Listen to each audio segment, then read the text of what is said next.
The adapter arrives in a compact retail box with minimalistic branding and essential specifications printed on the exterior.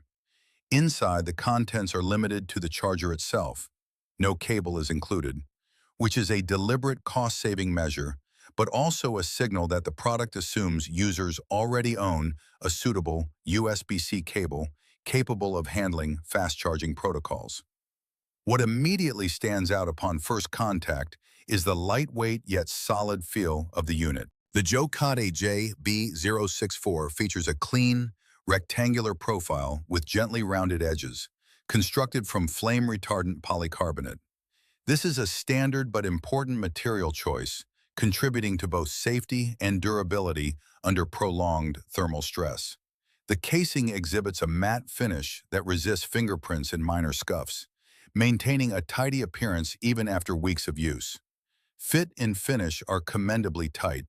There are no visible seams or flex points, and the USB-C port is firmly anchored, offering a snug connection without excessive resistance.